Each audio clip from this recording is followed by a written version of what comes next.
Selamat pagi anak-anakku semua. Terus saya berharap kalian pada pagi hari ini dalam keadaan sehat.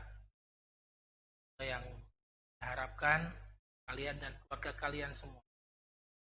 Pada hari ini kita akan mulai kembali dengan pelajaran agama. Tema Allah sumber keselamatan. Di sini saya membuatkan bagan ya tentang Allah sumber keselamatan itu sebenarnya ada 2 poin besar. Yang pertama itu pandangan tentang keselamatan. Bagaimana orang bisa menjadi selamatkan, bisa selamatan oleh Tuhan. Ya. Ada pandangan di bawahnya itu, pandangan tentang keselamatan, orang melihat dari benda-benda duniawi, dari barang-barang duniawi. Orang berpikir bahwa dengan memiliki uang yang banyak, maka dia pasti akan selamat. Ada juga dengan kekuatan magis. Walaupun kita mengatakan diri kita orang beragama, orang beriman yang percaya pada Tuhan, tetapi kita masih percaya pada hal-hal yang berbau supranatural atau berbau hal-hal yang di luar nalar manusia, hal-hal yang dunia lain lah bisa dikatakan demikian. Dan yang ketiga, pandangan keselamatan itu juga dipengaruhi oleh kemajuan ilmu, pengetahuan, dan teknologi atau iptek. Orang beranggapan bahwa kita dengan kemajuan iptek yang kita miliki, maka kita bisa mencapai semuanya. Apa yang kita inginkan semua bisa terwujud. Dulu belum pernah ada terpikirkan oleh manusia bahwa manusia itu bisa akhirnya sampai ke bulan. Manusia bisa ke bulan. Bagi banyak orang yang berpikir yang tidak percaya Allah, mereka sudah sampai ke luar angkasa dan mereka bilang kami tidak menemukan Tuhan. Ya. Begitu pula dengan belakangan ini ada rencana orang mau melakukan perjalanan ke Mars, planet Mars. Orang ilmuwan mencoba untuk buka jalan ke sana, ke arah sana. Dan yang kedua, Allah sumber keselamatan. Di situ ada bahwa kita dikasih Allah. Allah adalah sumber keselamatan. Mengapa? Karena kita pertama dikasih oleh Allah. Yang kedua, Yesus tanda kasih Allah itu sendiri. Tanggapan iman dan refleksi iman. Tanggapan iman itu bisa melalui doa dan tindakan. Dan refleksi iman itu bisa syukur dan tobat. Kita akan melihat bagian yang pertama, Allah berkehendak menyelamatkan semua orang. Pandangan keselamatan. Apa itu pandangan keselamatan? Ini saya mencoba untuk menjelaskan untuk kalian bahwa kebutuhan manusia akan Allah merupakan kebutuhan manusia yang paling dasar. Harusnya semua manusia mempunyai keyakinan seperti ini. Karena tanpa Allah, manusia tidak akan bisa hidup. Allah adalah sumber hidup manusia. Allah sungguh dibutuhkan oleh manusia. Walaupun banyak orang baru merasa membutuhkan Allah, pada saat ia mengalami situasi yang tidak berdaya dan tidak ada lagi yang bisa diandalkan dalam hidup. Atau dengan kata lain, ketika manusia dalam keadaan susah, sedih, gelisah, terpuruk, baru manusia itu membutuhkan Allah. Ya. Oleh karena itu pada masa ujian, banyak para pelajar biasanya rajin ke gereja. Padahal tadinya tidak pernah berdoa di gereja. Karena membutuhkan bantuan Allah demi keberhasilan belajarnya. Mungkin salah satu atau salah dua atau banyak dari kalian yang melakukan hal ini. Boleh nggak? Ya. Bagi saya pribadi, ada satu nilai juga tambah buat kalian. Kalian masih percaya bahwa Tuhanlah yang menguasai hidup kalian. Bahwa Tuhanlah yang mengatur hidup kalian. Oleh karena itu kalian memohon kepada Tuhan supaya kalian dapat berhasil dalam ujian-ujian kalian, dalam ulangan-ulangan kalian. Ya. Kalian masih menganggap Allah atau Tuhan itu sebagai sandaran kalian.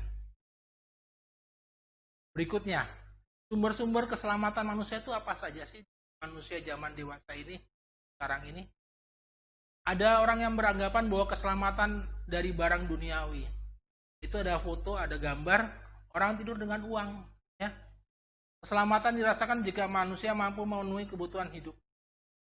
Pandangan ini biasanya menyebabkan seseorang tidak membutuhkan Allah karena merasa bahwa semua bisa diperolehnya dari hasil jerih payahnya sendiri. Manusia udah dapat dia, buat apa Tuhan? Ya, buat apa Tuhan? Tidur dengan uang, punya banyak uang, apa Tuhan? Yang kedua, keselamatan bersumber dari kekuatan gaib. Orang mempercayai benda-benda ini, keris, ya, atau patung atau apapun mereka sembah, ya, untuk supaya mereka mendapatkan kekuatan, dan kekuatan itu nanti akan menyelamatkan mereka. Ya, di masyarakat Jawa pada zaman dulu, keris, mereka mempercayai bahwa keris itu punya kekuatan gaib. Ada orang yang mempercayai bahwa ada keselamatan yang bersumber dari benda-benda atau kekuatan gaib. Yang ketiga, teknologi sumber kekuatan, sumber keselamatan.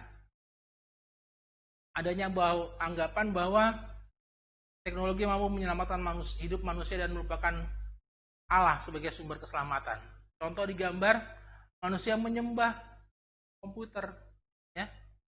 Teknologi adalah segalanya. Tuhan itu di mana? Ya, ini. Ya, saya harap kalian memahami ini. Yang berikutnya, Allah adalah sumber keselamatan sejati. Inilah yang jadi tujuan akhir dari pembelajaran ini, bahwa orang beriman percaya bahwa Allah sumber keselamatan manusia. Orang yang tidak beriman, mana Pak? Ya, mereka juga pasti tidak percaya. Nama juga tidak beriman. Kalau kita sebagai orang beriman, kita percaya bahwa Allah lah sumber keselamatan manusia. Allah lah sandaran hidup umat beriman. Tanda cinta kasih Allah yang menyelamatkan itu bagaimana? Ya, ini ada, saya tampilkan link YouTube, ya, perihal tentang sejarah keselamatan, film tentang bangsa Israel, ya, yang diselamatkan oleh Allah. Allah menyelamatkan manusia dengan menciptakan segala sesuatu.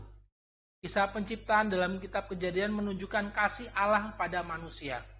Allah telah menyediakan segala sesuatu sebelum Allah ciptakan manusia pada hari ke-6. Jadi sebenarnya manusia itu sudah enak hidupnya.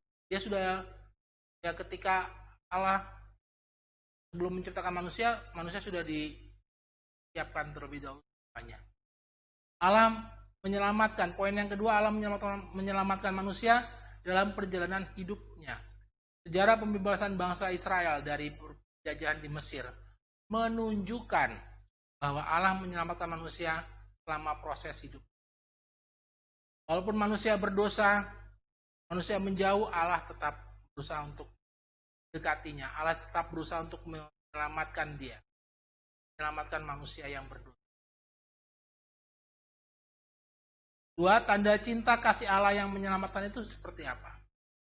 Yang pertama, Allah menyelamatkan manusia dengan menghadirkan sesama. Ya. Allah memang tidak kelihatan. Allah itu adalah roh yang tidak kelihatan. Tapi dia menghadirkan orang untuk menolong manusia. Allah menghadirkan seseorang untuk menyelamatkannya. Allah menghadirkan orang lain dalam hidup kita. Kehadiran orang lain dalam berbagai peran dan fungsi menyelamatkan hidup. Ya. Fungsi manusia, salah satu fungsi yang nampak adalah fungsi manusia adalah bagian dari makhluk sosial. Dan kita pasti membutuhkan lain. Kita mendapatkan bantuan dari mereka. Ya. Kehadiran orang lain itu menyelamatkan kita. Yang berikutnya, poin yang kedua, kasih Allah tak terputuskan oleh dosa manusia. Sejarah menunjukkan bahwa Allah tetap mencintai manusia meskipun ia menjauh dari kasih Allah dan jatuh ke dalam dosa. Manusia pertama, Adam dan Hawa, telah jatuh ke dalam dosa, tetapi Allah tetap memberikan perhatian dan kasih sayangnya kepada mereka. Dan sejarah bangsa Israel pun juga menunjukkan hal yang demikian. Walaupun mereka mengumpat Allah, mereka memarahi Allah selama perjalanan mereka keluar dari Mesir, tetapi Allah tetap setia kepada mereka, tetap mendampingi mereka dalam perjalanan mereka keluar dari Mesir dengan perantaraan Nabi Musa. Memahami bahwa Allah adalah sumber keselamatan sejati. Nah, ini adalah tugas kalian, ya. Saya juga akan mengirimkan ini di link Google Classroom, ya. Ada bacaan dari kitab suci, ya, dari Kisah Para Rasul tentang Paulus di Athena. Ya, kisahnya cukup panjang. Silakan kalian baca sendiri, ya. Silakan baca sendiri, dan di bagian bawah, ya, ada pertanyaan, ya. Ada pertanyaan refleksi berdasarkan teks kitab suci di atas. Ada 5 buah pertanyaan. Yang pertama, bagaimana orang-orang Athena memahami sumber keselamatan hidup? Ya, bagaimana situasi hidup mereka pada zaman Rasul Paulus? Yang kedua, bagaimana sikap Paulus melihat hal-hal itu? Apa yang dia lakukan? Yang ketiga, bagaimana tanggapan orang-orang Athena terhadap pewartaan Paulus?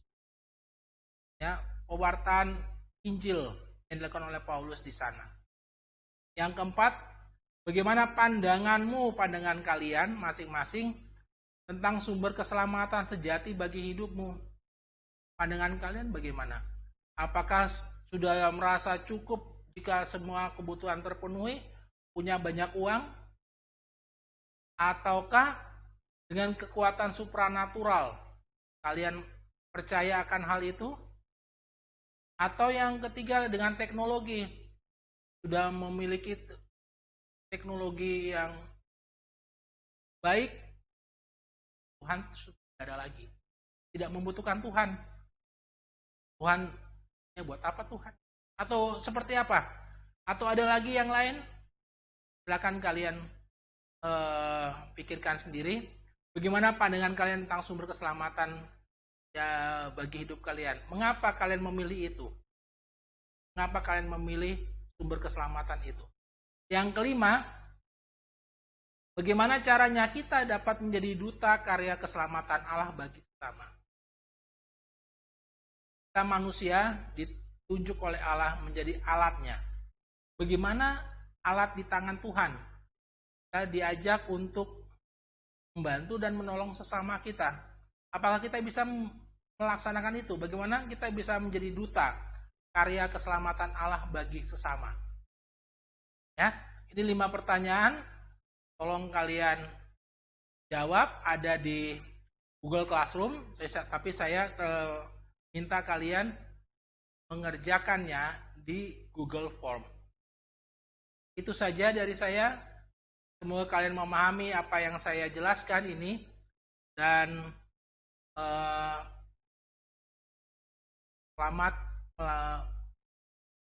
menjalankan hari-hari ini dengan tugas yang saya berikan.